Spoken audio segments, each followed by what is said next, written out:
Hola amigo, kali ini gue mau membawain tema tentang Ghost Case, yang dimana ceritanya tentang sebuah pendakian di Gunung Merbabu melalui jalur Ukas. Sebelum kita masuk ke dalam cerita, jangan lupa untuk tarik selimut kalian dan pastikan kalian sendirian. Dan sebelum itu, matikan lampunya.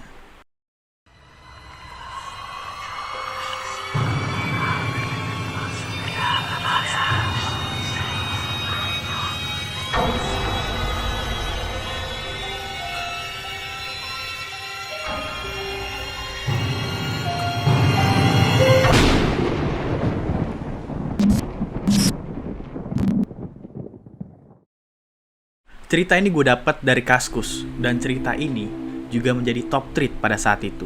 Ini berceritakan tentang seseorang yang bernama Dante dan teman-temannya yang memutuskan untuk naik gunung ke Gunung Merbabu, tapi lewat jalur Ukas. Langsung aja kita mulai ceritanya.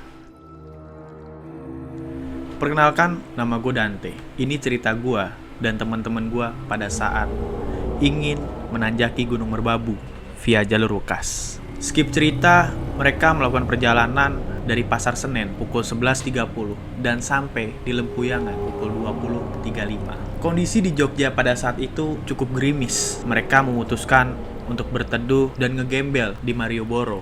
For your information, ngegembel itu kayak kalian tidur di trotoar atau di pinggir jalan. Pagi harinya mereka ibadah di Masjid Malioboro. Setelah itu lanjut untuk naik Trans Jogja jurusan Terminal Jombor. Di perjalanan, bis yang mereka tumpangi itu cukup sepi, bahkan bisa dibilang nggak ada orang. Jadi, mereka punya kesempatan untuk duduk di bis tersebut dengan leluasa. Sampai akhirnya mereka berhenti di salah satu halte dan penumpang pun mulai pada naik. Penumpang yang menaik itu rata-rata wanita dan lansia. Dante dan teman-temannya sebagai lelaki otomatis mengalah untuk memberikan yang lain kesempatan untuk duduk. Dante mengalah untuk seorang kakek tua, yang dimana menurut Dante ini aneh karena kakek tua ini kelihatan capek banget, padahal pada saat itu kondisinya itu pagi hari, yang dimana rata-rata pagi hari itu orang-orang lagi seger-segernya. Ketika dalam perjalanan, si kakek itu berusaha untuk bangun dan berdiri dari kursinya dan berusaha untuk dibisikin si Dante sesuatu. Si Dante awalnya agak risih ketika si kakek ini berusaha bisikin sesuatu. Tapi yang bikin aneh, apa yang dibisikin sama kakek ini itu merupakan tentang segala hal tentang hidup Dante. Dante percaya nggak percaya, ya mau nggak mau harus nerima, karena semua yang diucapin sama kakek ini tuh bener. Lalu saat sampai di halte Kiara Condong, kakek itu mulai turun dan hilang gitu aja. Walah dalah, Dante bersama teman-temannya rada tertegun semua karena teman-teman Dante ngelihat apa yang Dante lihat. Firasat di situ udah mulai buruk, tapi Dante berbicara dalam hati. Kalau emang ada sesuatu yang buruk terjadi, lebih baik dibicarakan aja nanti ketika udah sampai Jakarta. Dan teman-teman Dante berusaha saling lirik-melirik, seperti memberikan isyarat bahwa mereka sudah mengerti akan apa yang terjadi tanpa harus bertanya lagi. Skip cerita sampai di Tidar, tempat Dante janjian dengan teman-temannya di Jawa Tengah bernama Bang Jawa dan Mas Ical. Setelah berbicara singkat, mereka pun melanjutkan perjalanan dengan menggunakan bus jurusan Kopeng Salatiga, Jawa Tengah. Mereka turun di pintu pendakian Ukas sekitar pukul 11 siang. Ketika turun, udara sejuk sudah mulai menyambut. Di depan mereka terlihat perkasanya Gunung Merbabu. Mereka pun langsung ngeluh. Ciung berkata, "Wah gila, tinggi bener nih gunung. Mana pendakian pertama lagi?" Asad pun menjawab, "Lu sih milih Merbabu. Kenapa nggak milih Sidoro atau Sumbing aja sih?" Dante pun ikut menjawab, "Udah nggak usah ngeluh. Kalau naik gunung ngeluh, itu nanti bisa di pendakian malah terjadi sesuai apa yang kalian eluhkan." Di situ Bang Ical meluruskan, "Betul itu. Alam iki yo urip. Apa yang kita sugestikan, itu akan diwujudkan oleh alam." For your information, Mas Ical ini kayak punya kelebihan gitu. Entah diberkati oleh Allah atau kayak gitu. Bang Jawa akhirnya berbicara, "Yaudah yuk, basecamp masih jauh nih. Sekitar 3-4 kilo lagi." Mereka akhirnya jalan menuju basecamp. Nah, saat perjalanan ini, kita melewati hutan pinus. Di hutan pinus ini, Yopi, Irul, dan Alpin mendengar suara nangis dari sebelah kanan. Dan asal kalian tahu, sebelah kanan itu jurang ya. Yopi pun langsung berteriak, "Dante, ini gunung angker ya?" Dante menjawab, "Walah, angker apanya Yop? Indah kayak gini kok. Coba lihat ya pemandangannya." Yopi menyaut lagi, "Serius Teh? Tanya aja Irul sama Alpin." Irul berkata, "Iya Teh, gue denger suara gitu. Aneh Teh, bikin gue merinding sendiri. Yopi pun berkata, "Pin, lu kenapa diem baik?" Alpin di sini berusaha untuk mengalihkan pembicaraan dengan berkata, "Udah diem aja, nggak usah dibahas, nggak usah suges ah." Cukup lama mereka jalan ke base camp. Jujur, ini nguras tenaga banget. Belum masuk jalur pendakiannya, mereka akhirnya tiba di base camp sekitar sejam. Base camp Wukas ini ada di ketinggian 1900 mdpl. Sampai base camp udah azan zuhur dan mereka memutuskan untuk makan, ibadah, dan istirahat. Mereka emang udah berencana untuk nginep di base camp ini, atau biasa disebut dengan nama base camp Pak Andre. Kalian pasti tahu kalau pernah ke Gunung Merbabu lewat jalur Wukas. Jujur, Dante merasa ngantuk banget di sini. Akhirnya habis makan, Dante pun tertidur sampai besok pagi dan dia lupa karena dia melewatkan sholat asar, maghrib, dan isya. Ketika bangun pada subuh hari, Dante ketawa geli karena teman-temannya dalam keadaan dingin dan menggigil. Apalagi si Ibad tidur sambil berdiri. Dante membangunkan teman-temannya untuk sholat subuh dan packing ulang. Setelah sholat, mereka keluar buat melihat pemandangan. Cuaca masih rada gelap dan ketika mereka melihat ke atas, sekilas ada orang hitam berbadan besar namun dalam keadaan terbang. Ibad, Alpin, dan Dejan yang takut langsung masuk ke base camp. Sedangkan yang lain hanya terpana ngelihat wujud tersebut antara percaya dan gak percaya. Demi mengalihkan perhatian, Dante berkata, "Ini cuma ilusi optik kok." Apalagi sinar matahari udah mulai muncul tuh. Dan anehnya, Mas Ical di situ berkata, "Itu bukan ilusi optik, itu emang bener makhluk sini, penjaga pos 1. Dante berpikir, kenapa Mas Ical langsung kasih tahu gini sih di depan anak-anak? Yang ada anak-anak nelen ludah kan? Bang Jawa akhirnya berbicara, "Gak apa-apa kok, udah gak usah dipikirin. Asal kalian gak macem-macem, gak akan diganggu kok. Ya wis, kita packing ulang aja yuk." Dari sini mulai ngerasa bahwa ini bakal lebih horor dari Cikuray, di mana Dante melihat sosok kuntilanak tanpa mulut di pos 6. Anehnya, Merbabu itu gak ada riwayat horor sama sekali dibandingkan Gunung Salak, Slamet, dan Ciremai. Merbabu gak seserem mereka, tapi Dante teguhin dalam hati, orang gak ada niatan buruk kok, kita cuma niat untuk naik gunung aja. Akhirnya mereka melanjutkan. Setelah mereka packing ulang di dalam base camp dan memulai pendakian, kira-kira pukul 07.30 mereka kumpul di depan base camp sambil berdoa. Mereka mulai membagi posisi pendakian. Mas Ical dan Bang Jawa sebagai leader karena mereka hafal jalur ini, dan Dante sebagai sweeper. Mereka start pendakian, jalurnya masih jalur susunan batu. Mereka melewati rumah-rumah warga, lalu jalan sedikit menanjak sebelum masuk vegetasi. Nah, saat nyaris masuk vegetasi, jalanan batu terputus. Teman-teman Dante pun terkejut dan parno ngelihat ada makam di situ. Mas Ical langsung ngingetin, "Ora usah wedi, wong cuma makam kok." Dejan menjawab, "Wah Mas, kalau gini ceritanya sih, aku takut Mas. Masa ada makam segala di sini?" Yopi pun mengalihkan dengan, "Slow sih Jan, gak ganggu. Ntar kalau ngeliat keindahan alam ini juga rasa takutnya hilang kok. Udah nih, filter sebatang." Dante pun nyeletuk, "Wah cik, kuat temen awakmu. Iso rokokan kon sambil nanja." Yopi menjawab, "Yowis jarno ae, daripada takut." Tiba-tiba, angin berdesir cukup kencang, datang dari atas. Bukan horor, tapi emang angin gunung yang menuruni lembah. Bang Jawa berkata, "Ya udah yuk jalan, udah mendung nih." Dante pun menjawab, "Ya udah yuk." Dante ngerasa ada bayangan hitam yang mengintip di balik makam tersebut, tapi Dante berusaha untuk tidak menghiraukan bayangan tersebut. Pendakian ini dimulai lagi. Mereka berjalan sampai ada kucuran air dari pipa. Nah, di sini mereka mengisi persediaan air buat di atas nanti. Akhirnya mereka melanjutkan perjalanan dan di jalan menuju pos 1 Pohon Tumbang banyak suara-suara aneh yang Dante akui itu bukan suara hewan atau suara angin. Ini seperti suara obrolan-obrolan yang terasa dekat, tapi anehnya saat kita sadar ini gak wajar, suara itu menjauh. Entah teman-teman yang lain merasakan atau tidak, yang jelas Bang Ical ngingetin lagi, "Jangan ngelamun, lihat kiri jalan tuh, jurang." Dante paham kenapa Bang Ical ngomong seperti itu, agar anak-anak bisa mengalihkan rasa takutnya. Dan Dante pun yakin bahwa teman-teman yang lain mendengar apa yang Dante dengar. Mereka jalan terus sampai akhirnya di pos 1 Pohon Tumbang. Nah, di Pohon Tumbang ini si Ojan katanya ngelihat nenek-nenek dan pingsan gitu aja. Bang Ical langsung nyamperin Ojan dan Komat Kamit sampai akhirnya si Ojan sadar. Di situ anak-anak berusaha untuk mendekat dan bertanya, tapi Bang Ical langsung bilang, "Jangan banyak bertanya." Dalam hati Dante berkata, alah gondes, ada apa-apanya nih pasti." Karena kabut mulai turun dan suasana mulai dingin, mereka lanjutkan untuk jalan. Di jalan, Dante merasa banyak banget godaannya. Ada yang ngelihat kijang emas, ada yang ngelihat harimau putih, bahkan ada yang ngelihat monyet tanpa buntut. Aduh, ini jalan siang aja begini, gimana nanti jalan malam, kata Dante. Walau diganggu, kita tetap terus jalan sampai pos 1 Telaga Arum. Di sana kami break dan Bang Ical ngingetin lagi, pokoknya jangan takut.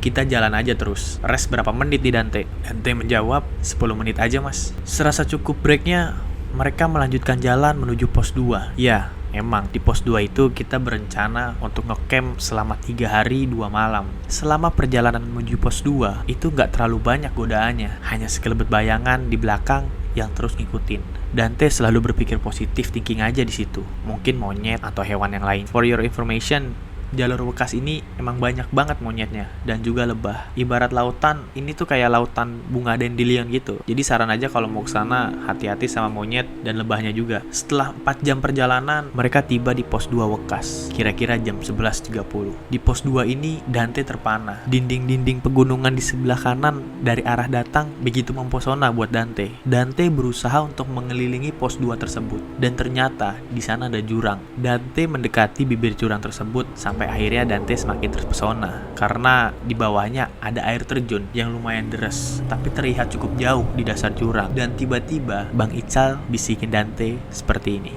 ikut curug ke tempat atus kuntilanak, atau bahasa Indonesianya itu curug tempat mandinya kuntilanak. Walah dalah, emang sampean punya indra keenam tak mas? Jangan terlalu belak-belakan juga mas ucap Dante.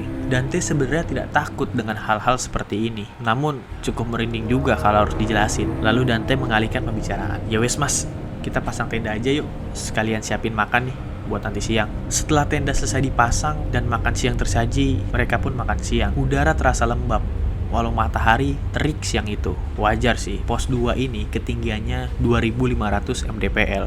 Setelah makan, terdengar suara azan yang dibawa angin dari lembah. Mereka pun ibadah. Setelah ibadah, Bang Ical sebagai leader bagi-bagi tugas untuk nyari kayu untuk nanti malam. Mas Ical berkata, ayo siap-siap kita cari kayu bakar untuk api unggun nanti malam. Karena malam hari suhunya bisa sampai 0 derajat. Ayo kita cari kayu. Kita bagi-bagi tim ya. Yang penting jangan sampai kita hancurin tanaman yang masih hidup. Dante berkata, oke, kita bakal bagi 3 tim. Satu timnya terdiri dari 3 orang. Jadi ada 9 orang yang akan cari kayu dan ada 4 orang sisanya yang bakal jagain tenda. Kelompok 1, Jiung, Asad, dan Ibad. Kelompok 2, Alpin, Ojan, dan Irul. Dan kelompok 3, Dante, Pi, dan Doble.